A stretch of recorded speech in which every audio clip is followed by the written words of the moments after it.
American post-war prosperity. In this video, we will take a look at the rapid economic and population growth in the United States after World War II and its implications for American society. Rapid economic growth. The late 1940s and the early 1950s were a period of rapid economic growth in the United States. While the rest of the world struggled to rebuild after the war, the U.S. enjoyed unprecedented prosperity. The gross national product had grown significantly, and with it, the average incomes for Americans and their purchasing power also increased. Unemployment was at a record low, and workers' productivity was at its highest. America had the highest standard of living in the world. A combination of social, political, and economic factors contributed to this period of American prosperity. Social reasons. As Japan surrendered in August 1945, the war was over, and once more the United States entered a process of demobilization. Wartime production was halted, and troops were retired from active service. At the height of the war, there were 8 million American men and women serving in the armed forces. By 1947, that number was reduced to 1.5 million. Eventually, it would come down to just 600,000. These Americans went back to their civilian lives, finding jobs, marrying, and having families. Many war veterans quickly married and had children, leading to the post-war baby boom, a sudden rise in the U.S. birth rate. 3.5 to 4.2 million babies were born each year for a period of more than a decade. Those born in the post-year wars are commonly known as the baby boomers. In 1947, William Levitt built Levittown, New York, the first mass-produced housing development with all of its houses built with an identical design. Homes were produced at record speed and low prices. Many urban developers continued with the trend of mass production all over the country. War veterans bought these homes thanks to generous loans and moved to the suburbs to raise their children. Other middle-class and wealthy families also moved away from city centers and into the suburbs, contributing to the decline of the nation's inner cities. Suburbs had a lot to offer. Single-family homes with plenty of space and beautiful green lawns on the outskirts of the cities. The once vibrant downtown areas deteriorated and became increasingly poor as businesses and residents left. Political and economic reasons. In 1944, Congress passed the Servicemen Readjustment Act, which is better known as the GI Bill of Rights. GI stands for Government Issue, which was the term applied to military equipment furnished by the government, such as uniforms, helmets, or other equipment. During the war, the term GI also referred to the soldiers themselves. The GI Bill included special benefits to returning war veterans, such as unemployment payments during their transition to a civilian job, mortgages at low rates so that they can buy their own homes, low interest loans to start their own businesses, and money to pursue higher education or training. About 2 million World War II veterans went to college, and 5 million more received some other form of training using their GI benefits. The Employment Act of 1946 announced that the goal of the federal government was to promote maximum production and full employment. Additionally, it established the Council of Economic Advisors, a group of experts that directly advises the president on economic matters.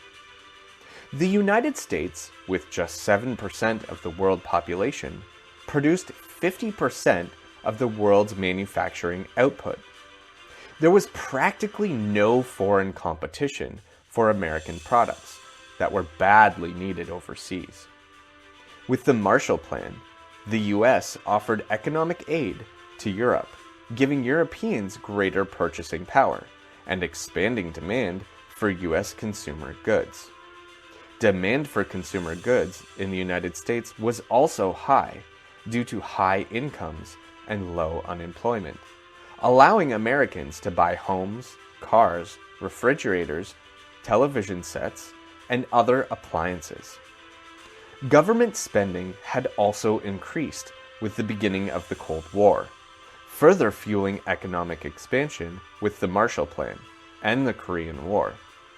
New technologies also contributed to this trend, such as the development of jet engines, plastic, synthetic materials, chemicals, and pharmaceuticals. There were a series of labor strikes in 1946, and in response, Congress passed the Taft-Hartley Act the following year. Many of the gains labor had made during the 1930s with the New Deal were reversed.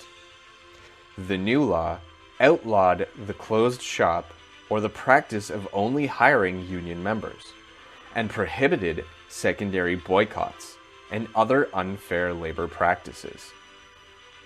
The Eisenhower Presidency, 1953 to 1960. In 1953, Eisenhower, the former Allied commander during D-Day, became the first Republican president in 20 years. Despite Eisenhower's efforts to reduce government spending and promote American business interests, he decided to keep the New Deal programs in place.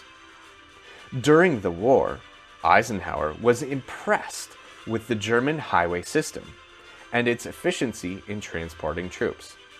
Eisenhower believed that the United States needed a similar system as part of national defense to move troops or evacuate cities in case of war. This public project is perhaps Eisenhower's most important legacy. In 1956, Congress passed the Federal Highway Act, which led to the construction of the interstate highway system, a network of highways that is still in use today. The highway system was essential for the exponential growth of the suburbs. Residents could easily drive on the highway from their home in the suburbs to their places of work in the cities and back. The Age of Conformity. Prosperity and mass production led to an emphasis on conformity in the post-war years. There was a need for uniformity in American culture and no room for individuality.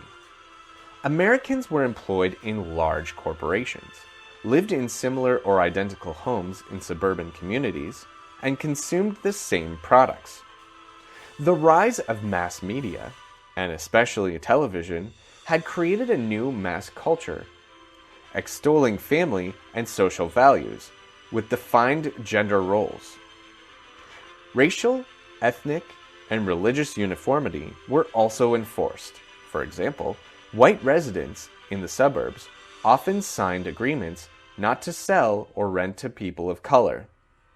Unusual and independent thinking were discouraged and even frowned upon. This trend of conformity was further strengthened by the fear of communism of this period. Limitations to prosperity. The post-war prosperity did not reach everyone, and minorities were generally excluded from middle-class jobs or the opportunity to move to the suburbs. Minority veterans often found it more difficult to obtain the benefits to which they were entitled by the GI Bill. In the South, most African Americans continued as tenant farmers and systematically faced segregation under the Jim Crow laws. In the North, many were engaged in menial jobs and still faced discrimination. Hispanic Americans in the West were working as migrant farm workers, and Native Americans faced discrimination and many difficulties both inside and outside their reservations.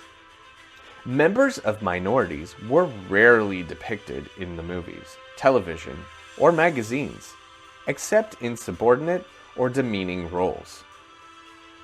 In the next video, we will look at the civil rights movement and its consequences. Thank you for watching. Please click like and subscribe for more videos.